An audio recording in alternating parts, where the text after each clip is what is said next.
ನೀವೇನಾದರೂ business start ಮಾಡಬೇಕಂತಿದ್ದೀರಾ, ಹಾಗಿದ್ರೆ ಈ ವಿಡಿಯೋ ನಿಮಗೆ. ಸೊ ಈ ವಿಡಿಯೋದಲ್ಲಿ ನಾನು ನಿಮಗೆ ಫೈನಾನ್ಷಿಯಲ್ ಪ್ರೊಜೆಕ್ಷನ್ನ ಒಂದು ಇಂಪಾರ್ಟೆಂಟ್ ಪಾರ್ಟ್ನ ಹೇಳಬೇಕಂತ ಇದ್ದೀನಿ. That is break even point. So break even point ಅಂದರೆ ಏನು? ಎಲ್ಲ ಕಡೆ ಕೇಳ್ತಾ ಇರ್ತೀರಾ, ಅಥವಾ ಎಲ್ಲ ಸೋಷಿಯಲ್ ಮೀಡಿಯಾ ಪ್ಲ್ಯಾಟ್ಫಾರ್ಮಲ್ಲಿ ಅಥವಾ ಶಾರ್ಕ್ ಟ್ಯಾಂಕಲ್ಲಿ ಕೇಳ್ತಿರ್ತೀರಾ ಬ್ರೇಕ್ ಈವನ್ ಪಾಯಿಂಟ್ ಅಂತ. ಈ ಬ್ರೇಕ್ ಈವನ್ ಪಾಯಿಂಟ್ ಅಂದರೆ ಏನು? ಸೊ ಒಂದು ಫೈನಾನ್ಷಿಯಲ್ ಪ್ರೊಜೆಕ್ಷನ್ನ ಬಾಡಿ ಅಂತ ಕನ್ಸಿಡರ್ ಮಾಡಿದರೆ ಬ್ರೇಕ್ ಈವನ್ ಪಾಯಿಂಟ್ ಒಂದು ರೆಸ್ಪಿರೇಟರಿ ಸಿಸ್ಟಮ್ ಇದ್ದಾಗೆ. ಇದು ನಮಗೆ ಗೊತ್ತಿರೋದು ತುಂಬ ಇಂಪಾರ್ಟೆಂಟ್. ಇದು ಗೊತ್ತಿದ್ರೆ ಮಾತ್ರ ನಾವು ಇನ್ವೆಸ್ಟ್ ಮಾಡಿದ ಹಣವನ್ನು ಎಷ್ಟು ಬೇಗ ನಾವು ರಿಕವರ್ ಮಾಡ್ಬೋದು ಅಂತ ನಾವು ತಿಳ್ಕೊಬೋದು. ಸೊ ಇದನ್ನು ನಾವು ತಿಳ್ಕೊಳ್ಳೋಕ್ಕೆ ಮುಂಚೆ 3 ಟೈಪ್ಸ್ ಆಫ್ ಕಾಸ್ಟ್ ಬಗ್ಗೆ ನಾವು ತಿಳ್ಕೊಳ್ಳೇಬೇಕು. ಒಂದು fixed cost, variable cost and miscellaneous cost. So generally ಒಂದು ಬಿಸ್ನೆಸ್ ಸ್ಟಾರ್ಟ್ ಮಾಡಬೇಕಾದ್ರೆ ನಿಮ್ಮ ಹತ್ರ ಓಪನಿಂಗ್ ಕ್ಯಾಪಿಟಲ್ ಬೇಕಾಗುತ್ತೆ, ಹಾಗೆ ವರ್ಕಿಂಗ್ ಕ್ಯಾಪಿಟಲ್ ಬೇಕಾಗುತ್ತೆ.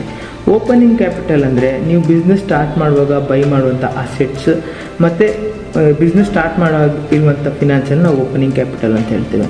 ವರ್ಕಿಂಗ್ ಕ್ಯಾಪಿಟಲ್ ಅನ್ನೋ ಒಂದು ಸಿಂಪಲ್ ಲ್ಯಾಂಗ್ವೇಜಲ್ಲಿ ಹೇಳೋದಾದರೆ ಇಟ್ ಈಸ್ ರೊಟೇಷ್ನಲ್ ಮನಿ. ನೀವು ರೊಟೇಷನ್ ಮಾಡೋದಕ್ಕೆ ಏನು ಮನಿಯನ್ನು ಯೂಸ್ ಮಾಡ್ತೀರಾ ಅದನ್ನು ನಾವು ವರ್ಕಿಂಗ್ ಕ್ಯಾಪಿಟಲ್ ಅಂತ. ಅದರಲ್ಲಿ ನಿಮ್ಮದು ಸ್ಯಾಲ್ರೀಸ್ ಇರ್ಬೋದು, ರೆಂಟ್ ಇರ್ಬೋದು, ಎಲೆಕ್ಟ್ರಿಸಿಟಿ ಇರ್ಬೋದು, ಇದೆಲ್ಲ ಬರುತ್ತೆ. ಸೊ ಈಗ ಒಂದು ಎಕ್ಸಾಂಪಲ್ ಜೊತೆ ನಾವು ಬ್ರೇಕ್ ಈವನ್ ಪಾಯಿಂಟ್ನ ಅರ್ಥ ಮಾಡ್ಕೊಳ್ಳೋಣ. ಫಾರ್ ದಿಸ್ ಎಕ್ಸಾಂಪಲ್ ನಾವೊಂದು ಫ್ಲವರ್ ಶಾಪದ ಎಕ್ಸಾಂಪಲ್ನ ತೊಗೊಳ್ಳೋಣ. ರಾಮು ಒಂದು ಫ್ಲವರ್ ಶಾಪ್ನ ಓಪನ್ ಮಾಡಬೇಕಂತ ಇರ್ತಾನೆ. ಸೊ ಅವನಿಗೆ ಸ್ಟಾರ್ಟಿಂಗಿಗೆ ಒಂದು ಟೇಬಲ್ಲು, ಒಂದು ಬೋರ್ಡು, ಸ್ವಲ್ಪ ಲೈಸೆನ್ಸಿಗೆ ಒಂದು 10,000 ರೂಪಾಯಿ ಮನಿ ಬೇಕಾಗುತ್ತೆ. ಅದ್ರ ಜೊತೆಗೆ ವರ್ಕಿಂಗ್ ಕ್ಯಾಪಿಟಲ್ ನಾನು ಹೇಳಿದಾಗೆ ಸ್ಟಾಕ್ ಬೈ ಮಾಡೋದಕ್ಕೆ, ರೆಂಟ್ ಪೇ ಮಾಡೋದಕ್ಕೆ, ಸ್ಯಾಲರೀಸ್ ಪೇ ಮಾಡೋದಕ್ಕೆ, ಅಥವಾ ಆಟೋ ಎಕ್ಸ್ಪೆಂಡಿಚರ್ ಅಂದರೆ ಅವ್ನು ಫ್ಲವರ್ ಒಂದು ಜಾಗದಿಂದ ಇನ್ನೊಂದು ಜಾಗಕ್ಕೆ ತರ್ತಾ ಇದ್ದಾನೆ, ಆಟೋ ಎಕ್ಸ್ಪೆಂಡಿಚರ್ ಕ್ಲೇಮ್ ಮಾಡಿ ಅದಕ್ಕೆ ಒಂದು 5,000 ರೂಪೀಸ್ ಬೇಕಾಗುತ್ತೆ.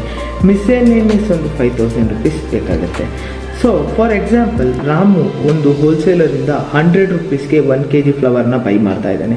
ಇದು ಜಸ್ಟ್ ಪ್ರಾಕ್ಟಿಕಲ್ ನಂಬರ್, ನಾನು ಆ್ಯಕ್ಚುಯಲ್ ನಂಬರ್ ತೊಗೊಳ್ಳಷ್ಟೇ, ಇದು ಪ್ರಾಕ್ಟಿಕಲ್ ನಂಬರ್ ಅಲ್ಲ.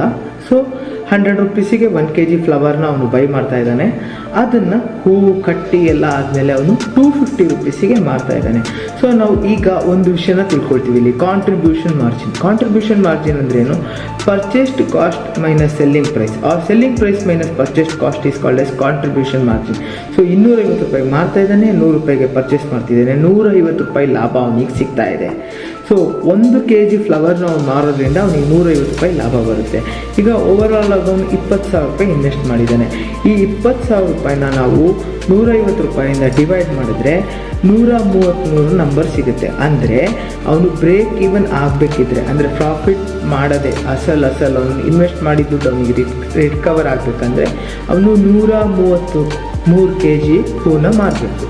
ಸೊ ಈ 133 kg ಹೂ ಮಾರಕ್ಕೆ ಎಷ್ಟು ಟೈಮ್ ಬೇಕಾಗುತ್ತೆ ಅಂತ ಅವನೊಂದು ಪ್ರಾಕ್ಟಿಕಲ್ ಅನಾಲಿಸಿಸ್ ಮಾಡ್ಬೋದು. ಪ್ರಾಕ್ಟಿಕಲ್ ಅನಾಲಿಸಿಸ್ ಮಾಡೋದು ಹೇಗೆ? ನಂಬರ್ 1, ಈ ಗೇಮ್ನ ಸ್ಟಾರ್ಟ್ ಮಾಡೋಕ್ಕೆ ಮುಂಚೆ ಅವ್ನು ನಿಯರೆಸ್ಟ್ ಮಾರ್ಕೆಟಿಗೆ ಹೋಗಿ ಅಲ್ಲಿರೋ ಪ್ಲೇಯರ್ಸ್ ಎವ್ರಿ ಡೇ ಎಷ್ಟು ಫ್ಲವರ್ಸ್ನ ಮಾರ್ತಾ ಇದ್ದಾರೆ ಅಂತ ಅವನು ತಿಳ್ಕೊಬೇಕು. Number 1 kg ಮಾರ್ತಿದ್ದಾರಾ, 5 kg ಮಾರ್ತಿದ್ದಾರಾ, 10 kg ಮಾರ್ತಿದ್ದಾರಾ? 10 kg ಮಾರ್ತಿದ್ರೆ ಅವ್ನು ಹಾಕಿದ ದುಡ್ಡು ತೆಗೆಯೋದಕ್ಕೆ 133 ದಿವಸ ಬೇಕು. Daily 10 kg. ಬೈ ಚಾನ್ಸ್ ಅಲ್ಲಿ ಡೈಲಿ 1 kg ಮಾಡ್ತಾ ಇದ್ದರೆ ಡೆಫಿನೆಟ್ಲಿ ನನ್ನ ಹತ್ರ ಕೇಳಿದ್ರೆ ಅವ್ನು ಈ ಬಿಸ್ನೆಸ್ ಮಾಡಲೇಬಾರ್ದು. Still if he is very passionate and he wants to make business, in the case of 1 kg ಅವ್ನು 1 kg ಇಟ್ಕೊಂಡು ಪ್ಯಾಷನೇಟ್ ಆಗಿ ಅದನ್ನು ಮಾರಬೇಕಂತ ಇದ್ದರೆ ಆವಾಗ ಅವನು ಬೇರೆ ಸೋರ್ಸ್ ಆಫ್ ರೆವೆನ್ಯೂ ಬಗ್ಗೆ ಥಿಂಕ್ ಮಾಡೇ ಈ ಬಿಸ್ನೆಸ್ಸಿಗೆ ಇಳಿಬೇಕು.